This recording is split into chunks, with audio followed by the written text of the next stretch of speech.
생활방역위원회의 자문에서도 지나친 희생은 완화하고 위험도가 커지는 시설에 대한 정밀 방역에 집중해야 한다는 의견이 대다수였습니다. 이에 따라 정부는 수도권의 거리 두기를 2단계로 완화하여 9월 27일까지 연장하기로 결정하였습니다.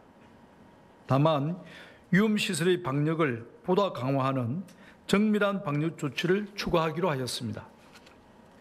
이는 유행 상황의 호전 양상과 여전한 위험도 속에서 효율성과 위험 요인 등을 종합적으로 고려한 결정입니다. 구체적인 내용을 설명드리겠습니다. 먼저 수도권 내 서민층의 생업시설에 대해서는 운영을 허용하되 핵심적인 방역수칙이 의무화됩니다.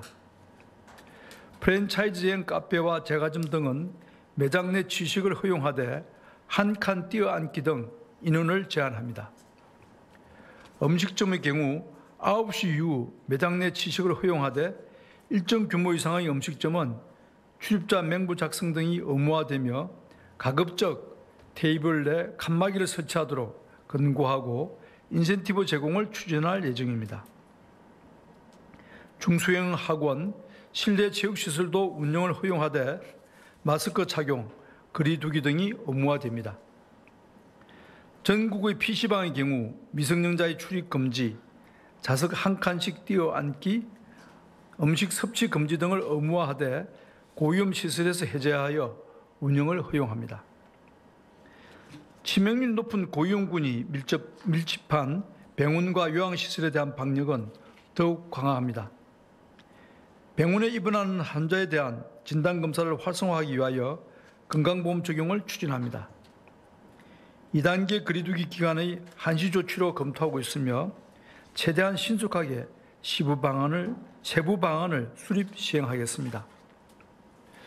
수도권의 요양병원과 요양시설에 대해서는 잠복 감염을 조기에 발견하기 위하여 순차적으로 표본 진단 검사를 실시할 예정이며 면회 금지 등 방역관리 사항을 일제 점검하겠습니다. 기존에 실시되고 있던 거리두기 2단계 방역 조치는 계속 적용됩니다. 구체적으로 말씀드리면 실내 50인 이상, 실외 100인 이상과 100인 이상의 집합과 모임은 금지됩니다. 클럽과 유흥주점, 방문 판매업 등 11종의 고위험 시설은 집합 금지 명령이 유지됩니다. 교회의 소모임과 식사는 계속 금지되며 비대면 예배의 지속 방안에 대해서는 정부와 교회 간 협의체에서 논의하여 결정할 예정입니다.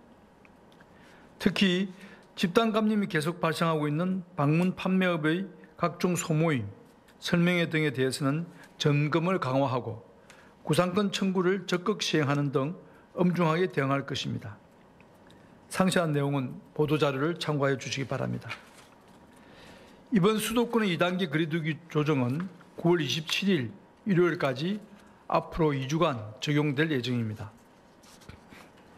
이후 추석 연휴가 시작되는 9월 28일부터 10월 11일까지 2주는 위험도가 높은 측면을 고려하여 전국에 대하여 특별 방역기간으로 설정하고 방역관리를 강화할 예정입니다. 코로나19 유행 추이와 변화 양상을 보며 필요한 방역 조치를 한층 강화할 예정으로 세부적인 내용은 향후 상황을 보며 결정하겠습니다.